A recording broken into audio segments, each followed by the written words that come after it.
हरे कृष्णा, राधे राधे। तो जी most welcome एक बार फिर से आप सभी का हमारी किशोरी कृपा चैनल में। तो फिर से एक नए ब्लॉग के साथ हम मिल रहे हैं आपसे। और अभी चल रहा है फ्रेंड्स वैशाख का महीना। वैशाख की महीना बहुत ही पवित्र पावन महीना होता है और इस महीने में भगवान विष्णु जी या हमारे घर में विराजमान लड्डू गोपाल जी की पूजा बहुत ही विशेष और ख़ास तरीके से करनी चाहिए। और अगर आपकी कोई भी विशेष मनोकामना है तो वो भी पूर्ण ज़रूर होती है इस विधि से पूजा करने से। तो सबसे पहले कर लीजिए श्री जी के और ठाकुर जी के श्रृंगार दर्शन आज के। और आज है दिन गुरुवार, तो पीले रंग के वस्त्र पहनाए हैं मैंने लड्डू लाडली को। और देखिए हमारी श्री जी कितनी प्यारी लग रही हैं। तो सबसे पहले हम यहाँ पे धूप दीप जला लेंगे और अब हम श्री जी का ठाकुर जी का तिलक करके उन्हें पुष्प अर्पित करेंगे। तो फ्रेंड्स वैशाख के महीने में चंदन सेवा, इत्र सेवा और पुष्प सेवा आपको ठाकुर जी को ज़रूर से देनी है। और आज हम पूजन करने वाले हैं तुलसी मंजरी से। तुलसी मंजरी का बाद में हमें क्या करना है और तुलसी जी से जुड़ी कुछ और भी ख़ास चीज़ें हम आपको बताने वाले हैं, तो प्लीज़ वीडियो को पूरा देख लीजिएगा। तो यहाँ पे देखिए सबसे पहले एक पात्र में हमने स्वास्तिक बनाया है, इसके ऊपर हमने पुष्प डाल लिए हैं और अब हम अपने लड्डू गोपाल जी को विराजमान कर रहे हैं। तो ये हमारे पास है दक्षिणावर्ती शंख, इसमें जल भर के हम ठाकुर जी का अभिषेक कर रहे हैं। आप चाहें तो देखिए तांबे के लोटे से आप अभिषेक कर सकते हैं और पंचामृत से अभिषेक कर सकते हैं, कच्चे दूध से आप अभिषेक कर सकते हैं। मैं यहाँ पे स्नान करा रही हूँ गोपी चंदन से। तो ये जो हम पूजा आपको करके दिखा रहे हैं ये आप किसी भी एकादशी पर कर सकते हैं। और अभी तो जैसे वैशाख का महीना चल रहा है, वैशाख मास के गुरुवार में आप कर सकते हैं, ठीक है। और वैशाख मास में जो दो एकादशी आएंगी, एक वरुथनी एकादशी, एक मोहिनी एकादशी, आप इन दोनों एकादशी पर भी कर सकते हैं। और सबसे बड़ा त्यौहार आएगा अक्षय तृतीया का, तो अक्षय तृतीया के दिन भी आप ये पूजन कर सकते हैं। तो यहाँ पर लड्डू गोपाल जी का अभिषेक हो गया है। अब हम किसी भी सॉफ्ट टॉवल में रख के हल्के हाथों से पोंछ लेंगे। और ये जो स्नान किया हुआ जल है इसे आप अपने नेत्रों से लगाएं, अपने ऊपर छिड़कें इसको, ठीक है। और थोड़ा सा जल आप चरणामृत की तरह पी भी सकते हैं, ग्रहण कर सकते हैं, ठीक है। और बाकी बचे हुए जल को आप किसी भी पेड़ पौधे में डाल दें।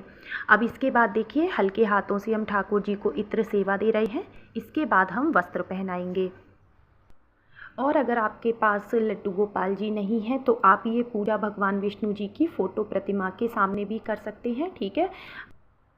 तो वस्त्र पहनाने के बाद आपको जैसा भी श्रृंगार पसंद है आप कर दें। मैं ज़्यादा हैवी श्रृंगार नहीं कर रही हूँ, एक मैंने केवल हार पहनाया है गले में और मुकुट वगैरह मैं नहीं लगाऊंगी क्योंकि अभी गर्मी बहुत ज़्यादा है हमारे यहाँ। फूलों से देखिए हमने इस तरह से सजा दिया है ठाकुर जी को। और सबसे पहले हम चंदन लगाएंगे, तो चंदन और रोली, और उसके बाद हम अक्षत लगा के पुष्प अर्पित कर देंगे। धूप दीप हमने पहले से जला रखा है। और अगर आप किसी विशेष मनोकामना के लिए ये पूजा करना चाहते हैं तो आप संकल्प ले लें।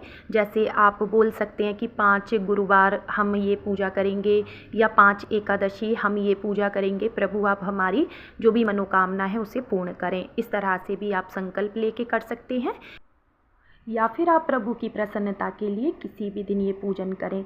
तो यहाँ पे देखिए हमने हल्दी में थोड़े से चावल रंग लिए हैं, चावल टूटे फूटे नहीं होने चाहिए। और तुलसी मंजरी हमने तोड़ के रख ली है। और एक पात्र में देखिए जल और तुलसी दल डाल के हमने साथ में रख लिया है। आप जो भोग लगाना चाहते हैं वो रख सकते हैं, ठीक है। अब देखिए यहाँ पे हमने इस तरह से तुलसी मंजरी ली है, थोड़े से अक्षत लेंगे हम, ठीक है। और हम ओम नमो भगवते वासुदेवाय नमः इस मंत्र का जाप करते हुए हम लड्डू गोपाल जी को एक एक करके अर्पित करेंगे। तो आप यहाँ पे 108 तुलसी मंजरी ले सकते हैं या फिर 11, 21, 51 जितनी आपको मिल जाए आप ले सकते हैं। या फिर आप जैसे मैंने तुलसी मंजरी पूरी ये डंठल लिए हैं ना, आप इनके पत्ते निकाल के अलग कर लें और 108 पत्ते आप गिन के रख लें। उसके बाद आप एक एक पत्ता करके चढ़ाते जाएं। तो देखिए अगर आप एकादशी के दिन ये पूजन कर रहे हैं तो चावल की जगह आप सफ़ेद या काले तिल ले लें, ठीक है। चावल नहीं चढ़ाए जाएंगे इस दिन। तो फ्रेंड्स, जहाँ पर भी ठाकुर जी की सेवा होती है वहाँ तुलसी का पौधा ज़रूर होना चाहिए। और अगर आपके घर में तुलसी जी पर मंजरी आ गई है तो ये बहुत सौभाग्य की बात होती है। और देखिए, तुलसी मंजरी हमेशा उन पर रहना एक भार की तरह होती है, तो ये समय समय पे उतार के हमें अपने ठाकुर जी को अर्पित करते रहने चाहिए। तो श्री हरि की पूजा में अगर तुलसी दल ना हो, भोग में तुलसी दल ना हो, तो वो पूजा और भोग स्वीकार नहीं करते हैं।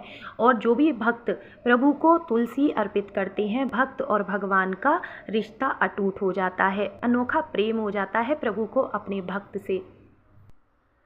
तो देखिए, अब यहाँ पे हम अपने बड़े लाला को भी तुलसी मंजरी अर्पित कर रहे हैं अक्षत के साथ में। इसके बाद में देखिए, हम कपूर से, लौंग से आरती करेंगे। आप चाहें तो हवन भी कर सकते हैं, फूल वाली लौंग लीजिएगा आप, ठीक है, टूटी फूटी लौंग ना हो।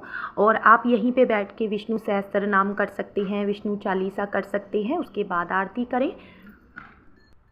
तो फ्रेंड्स, आप सुबह में अगर पूजा कर रहे हैं तो शाम को भी ऐसे ही प्रभु की आरती करें। रात्रि को शयन कराने से पहले ये तुलसी मंजरी आप हटा लेंगे, ठीक है। आप चाहें तो रोज़ाना आप यही तुलसी दोबारा चढ़ा सकते हैं धो करके, ठीक है, क्योंकि टूटी हुई तुलसी मंजरी 11 दिनों तक बासी नहीं मानी जाती है। लेकिन अगर आपके घर में बहुत सारी तुलसी हैं, आप रोज़ाना ताज़ी तुलसी चढ़ा सकते हैं। तो आप ये चढ़ी हुई तुलसी ना थोड़ी सी आप लाल कपड़े में बांध के अपने धन रखने के स्थान पर रखते हैं अगर, तो आपके घर में कभी भी धन समाप्त नहीं होगा, बल्कि दिनों दिन बढ़ता ही जाएगा। और अगर आप तुलसी की डंडी और मंजरी जला करके घर में धूनी देते हैं तो इससे आपके घर की नेगेटिविटी दूर होती है। लेकिन ध्यान रखें, तुलसी के पत्ते हमें जलाने नहीं चाहिए, इस बात का आपको ध्यान रखना है। आप बाद में इन पत्तों को, मंजरी को चाय में, अपने खाने में डालकर भी आप प्रसाद रूप में ग्रहण कर सकते हैं, ठीक है। और अगर आप इनमें से कुछ भी नहीं करना चाहते तो फिर आप तुलसी मंजरी को किसी भी गमले क्यारी में डाल दें, उससे और नए पौधे उगाएंगे, ठीक है। लेकिन कहीं भी आपको गंदी जगह पे नहीं फेंकने हैं, इस बात का ध्यान रखें। तो आज है गुरुवार, मैं बना रही हूँ लाला के लिए बेसन का मीठा चीला। वैसे तो मैंने सोचा था कि कढ़ी बनाऊँगी, लेकिन कढ़ी के लिए फिर दही थोड़ा सा खट्टा होना चाहिए, जो कि नहीं था आज। तो फिर मैंने सोचा क्यों ना बेसन का चीला बनाया जाए, जो कि हमारे गोविंद को बहुत पसंद है। तो फ्रेंड्स, आपकी कोई भी मनोकामना क्यों ना हो, संतान प्राप्ति की इच्छा हो, या विवाह नहीं हो रहा है, या नौकरी में दिक्कत आ रही है, किसी तरह की बीमारी है जो पीछा नहीं छोड़ रही है, या पढ़ाई में सफलता पाना चाहते हैं, धन प्राप्ति चाहते हैं, कोई भी मनोकामना क्यों ना हो, आप इस विधि से पूजन करके देखिएगा। आपकी मनोकामना तो पूरी होगी ही, साथ ही आपके मन को ना बहुत शांति मिलेगी, क्योंकि तुलसी पत्र अर्पित करने वाले भक्त से प्रभु रीझ जाते हैं। और अभी ये समय तो बहुत ही अच्छा चल रहा है, वैशाख मास है, तो वैशाख मास में आप एक बार ये पूजन ज़रूर से कर लीजिएगा। तो यहाँ पे देखिए, ठाकुर जी का बढ़िया सा मीठा चीला बन के तैयार हो गया है। और मैं दूंगी ये ठाकुर जी को ताज़ा मलाई के साथ, क्योंकि हमारे लड्डू गोपाल जी को माखन, मिश्री, दूध, दही ये सब बेहद प्रिय हैं। तो फ्रेंड्स, गुरुवार के दिन आप किन चीज़ों का भोग लगाते हैं ठाकुर जी को, मुझे कमेंट करके ज़रूर से बताना।